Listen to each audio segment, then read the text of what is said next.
नमस्ते।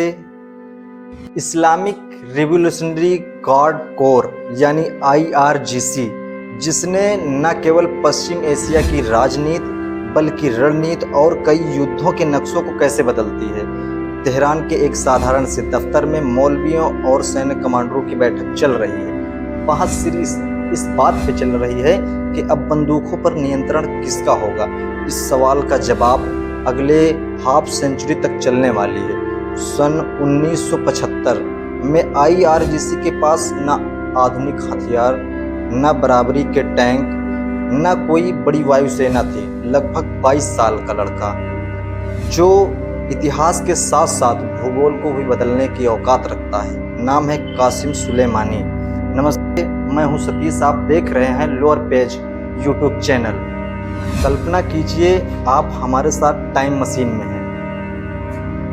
हम time machine को ईरान के शहरों और गलियों में ले जाने की पूर्ण कोशिश में हैं। वास्तविक कहानी का पहला चरण 1979 से स्टार्ट होता है। हवा में क्रांति की गंध है, बारूद की हल्की महक भी महसूस कीजिए। हर तरफ लोगों में बेचैनी है। लोगों के हाथों में तरह तरह के हथियार हैं, आंखों में एक ही आग है, न पूरब न पश्चिम, सिर्फ इस्लामिक रिपब्लिक। 2500 साल से ईरान पर शासन करने वाली राजशाही सत्ता अब ढह चुकी है। सत्ता का प्रतीक मौर्य सिंहासन अब मलबे में पड़ चुका है। उधर चलते हैं जहां लोगों की भीड़ लगी है। यहाँ तेहरान के एक साधारण से दफ्तर में मौलवियों और सैन्य कमांडरों की बैठक चल रही है।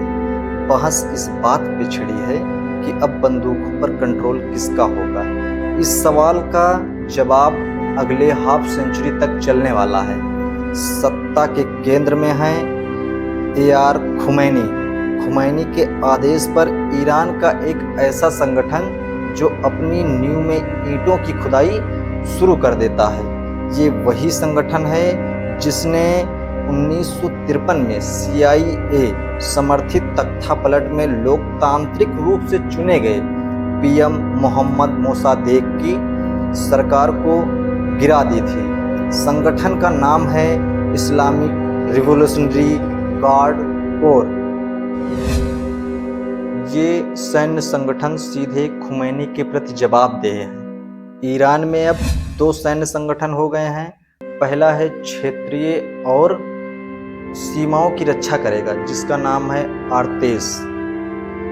दूसरा संगठन तख्तापलट यानी सरकार गिरने से बचाएगा, वो है IRGC। इसे पासदारान भी कहते हैं। टाइम मशीन अपना रुख 1980 की ओर करती है।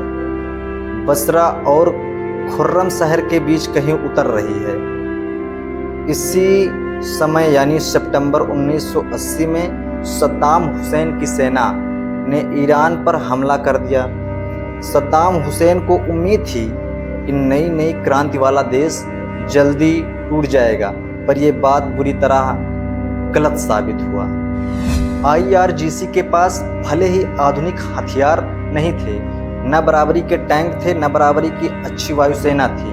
उसके पास लेकिन एक अच्छी चीज थी, मरने की तैयारी। कहानी के अगले मोड़ में एक नए सेनानायक की एंट्री होती है। नाम होता है कासिम सुलेमानी। कासिम सुलेमानी जब भी नक्शे पर अपनी उंगलियों को फेरता था, गल्फ कंट्री के साथ साथ अमेरिका को भी दहशत में लाने की औकात रखता था। IRGC के पास एक और संगठन तैयार हो रहा था।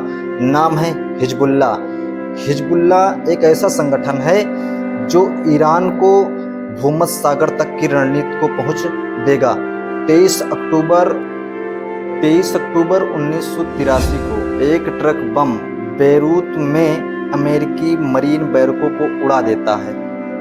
241 अमेरिकी सैनिक मारे जाते हैं। IRGC अब कमजोर नहीं रहा। अब उसके पास है अपनी खुफिया एजेंसी, अपनी वायुसेना, अपनी नौसेना, मिसाइल कार्यक्रम। सन 2020 जनवरी का महीना, बगदाद अंतर्राष्ट्रीय हवाई अड्डे के पास अचानक आसमान चीरती हुई रोशनी दिखाई देती है। दो अमेरिकी MQ-9 रीपर ड्रोन मिसाइल दागते हैं। कुछ ही सेकंड में गाड़ियां जल उठती हैं। मरने वालों में एक नाम है मेजर कासिम सुलेमानी। यह वही युवक है जो कभी नक्शों पर अपनी उंगलियों को फेरता था।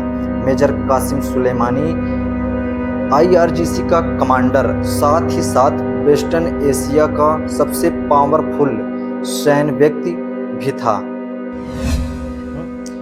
कासिम सुलेमानी का नेतृत्व ही आज IRGC की मजबूती का कारण है। इतनी लंबी तैयारी के कारण ही आज ईरान इजराइल और अमेरिका से दोहरा मोर्चा ले रहा है। देखते हैं इस दशक का दबदबा बना रहता है या फिर इतिहास में कुछ नया मोड़ आएगा। मिलते हैं अगले वीडियो में। धन्यवाद।